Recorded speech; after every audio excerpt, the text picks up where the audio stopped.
நம்ம ரெட்ரோ ரெசிபீஸ்ல Deepavali special Madras mixture எப்படி பண்றதுன்னு பார்க்கலாம். மிக்சர்ல முதல்ல சேர்க்கக்கூடிய பொருளை ஓமப்பொடியை தயார்படுத்திடலாம். இதுக்கு நான் 2 ஆழாக்கு கடலை மாவு எடுத்திருக்கேன், 400 கிராம். எல்லாமே ஆழாக்கில் தான் அளந்துக்க போறேன். 2 ஆழாக்கு கடலை மாவுக்கு 2 டேபிள் ஸ்பூன் அரிசி மாவு. ஓம தண்ணி நான் 1 கப் எடுத்திருக்கேன். இது நான் ஓமத்தை ஊற வச்சு மிக்சியில் அரைச்சது. ரொம்ப சன்னமாக இருக்க அச்சு எடுக்க போகிறதில்ல, இதில் தான் நான் இப்போ பிழிய போகிறேன். நீங்கள் ரொம்ப சன்னமான ஓமப்பொடி வேணும்னா அதுலேயும் நீங்கள் பிழிஞ்சிக்கலாம். இப்போ எடுத்து வச்சிருக்க கடலை மாவு, 2 டேபிள் ஸ்பூன் அரிசி மாவு எல்லாத்தையும் ஒன்றா சேர்த்துக்கலாம். உப்பு சேர்க்க போகிறதில்ல. 1/2 கப்பு ஓம தண்ணியை முதல்ல சேர்த்துக்கோங்க. கொஞ்சம் கொஞ்சமாக ஒரு சாஃப்ட் டோவாக நம்ம அதை பிசைஞ்சிக்க போகிறோம். அப்புறம் தேவையான அளவு தண்ணி. நான் இதில் அளவு சொல்லலை, அந்த மாவோட குவான்டிட்டி பொறுத்து மாறும்.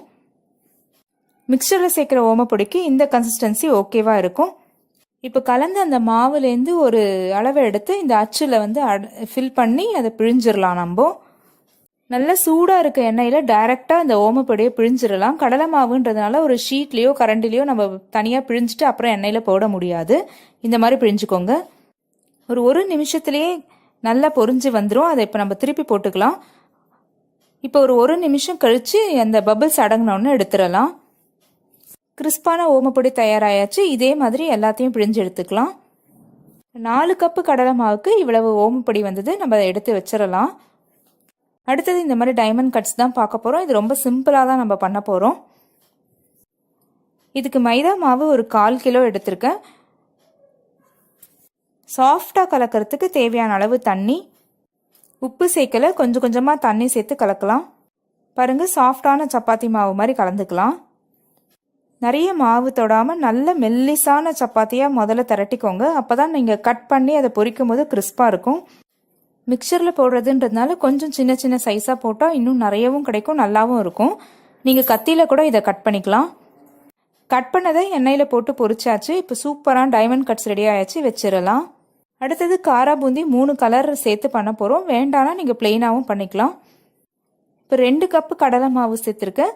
முதல்ல இதில் எல்லோ ஃபுட் கலர் சேர்க்க போகிறேன். ஒரு பிஞ்ச் கலரில் 1 ஸ்பூன் தண்ணி சேர்த்து நான் இதில் சேர்த்துருக்கேன். இதை கலந்துக்கோங்க. தேவையான அளவு தண்ணி சேர்த்து முதல்ல கெட்டியான மாவாக பிசைஞ்சிக்கலாம். அப்புறம் தோசை மாவு பதத்துக்கு கொண்டு வரலாம். பாருங்கள், இந்த மாதிரி கொஞ்சம் கொஞ்சமாக தண்ணி சேர்த்து நீங்கள் கையிலேயே பிசைஞ்சிக்கிட்டிங்கன்னா பிகினர்ஸ்க்கெல்லாம் ஈஸியாக இருக்கும். எந்த லம்ப்ஸ் ஃபார்ம் ஆகாத மாதிரி தோசை மாவு பதத்துக்கு இதை கரைச்சி எடுத்துக்கோங்க. இந்த கெட்டி பதத்துலேருந்து இப்போ கொஞ்சம் தண்ணி சேர்த்து கரெக்டான பதத்துக்கு கொண்டு வந்துடலாம். பாருங்கள், இப்போ கரண்டியில் எடுத்து இப்படி சேர்த்திங்கன்னா முத்து முத்தாக நிற்கிற மாதிரி இருக்கணும். ரொம்ப தண்ணியாக இருந்ததுன்னா எல்லாமே எண்ணெய்க்கு கீழே போய் நின்றுடும். அதே மாதிரி உருண்டையாக உங்களுக்கு காரா பூந்தி வராது. பாருங்கள், கடைசி சொட்டு நிற்கிற மாதிரி இருக்கணும். நாங்கள் இந்த பூந்தி கரண்டி யூஸ் பண்ணுறோம். இது இல்லைனாலும் நீங்கள் சாதாரண ஜல்லி கரண்டிலையும் பூந்தி தட்டலாம். நல்ல சூடான எண்ணெய்க்கு மேலே அந்த கரண்டியை வச்சு அது நம்ம கரைச்சி வச்சுருக்க மாவை இன்னொரு கரண்டியை எடுத்து சேருங்க. அப்போ அது கொஞ்சம் கொஞ்சமாக கீழே ரொம்ப முத்து முத்தாக சூப்பராக விழும். பாருங்கள், நல்ல உருண்டையாக இருக்குது. பபிள்ஸ் அடங்குனா வடிச்சிடலாம். இப்போ கரைச்ச 2 அழகு மாவையும் நாங்கள் பூந்தி பொரித்து எடுத்து வச்சுக்கிட்டோம். அதே மாதிரி ஃபுட் கலர் மட்டும் க்ரீன் ஆட் பண்ணி 2 அழகு மாவு, அதையும் காரா பூந்தியாக பொரிச்சிட்டு ஃபுட் கலர் ஆரஞ்சு ஆட் பண்ணி 2 அழகு மாவு, 3 கலரையுமே பொரித்து எடுத்துக்கிட்டோம். ஈச் 2 அழகு கடலை மாவு. இப்போ ரெடிமேடாக கிடைக்கிற கார்ன் சிப்ஸை வாங்கி சூடான எண்ணெயில் போட்டு பொரிச்சு எடுத்துக்க போகிறோம். இது நல்ல டேஸ்ட் கொடுக்கும் மிக்சருக்கு. இப்போல்லாம் எல்லா மிக்சர்லேயுமே இந்த கார்ன் சேர்க்கறது ரொம்ப டேஸ்ட்டாக இருக்கும். இதுக்கும் எண்ணெய் சூடாக இருக்கணும். இப்போது 1/2 kg கார்ன் பொரிச்சு எடுத்தாச்சு. இப்போ ஒரு வாணலியில் 1 டீஸ்பூன் எண்ணெயை சேர்த்துக்கோங்க. 1 டீஸ்பூன் மஞ்சத்தூள் சேர்த்துக்கோங்க. அப்புறம் ரெடிமேடாக விற்கிற அவல் பொரியை வாங்கி வறுத்து எடுத்துக்கலாம். இது கிட்டத்தட்ட 1/2 கிலோ அவல். அடுத்தது அதே மாதிரி 1/4 கிலோ வறுக்கடலையே சேர்த்துடலாம். வறுத்துக்கலாம். நீங்கள் பச்சை வேர்க்கடலைனா எண்ணெயில் போட்டு பொரிச்சு எடுத்துக்கோங்க. அதே மாதிரி ஒரு 1/4 kg பொட்டுக்கடலையையும் 1 ஸ்பூன் எண்ணெய் 1 ஸ்பூன் மஞ்சத்தூள் சேர்த்து சூடானதும் போட்டு.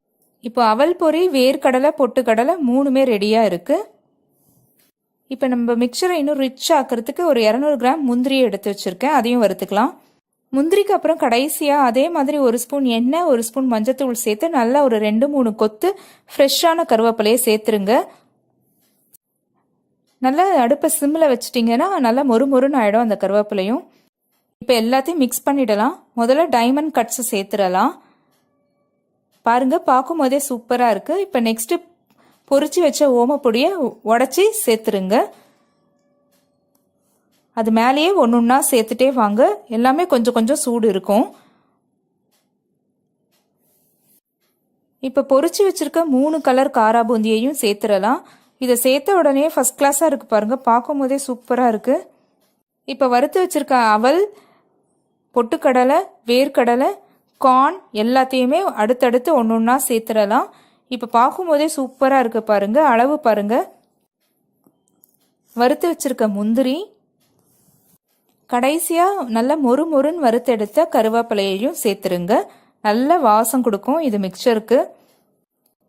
இப்போ இந்த அளவுக்கு நான் 2 டேபிள் ஸ்பூன் மிளகு பொடியை சேர்த்துருக்கோம், 3 டேபிள் ஸ்பூன் உப்பு சேர்த்துருக்கோம்.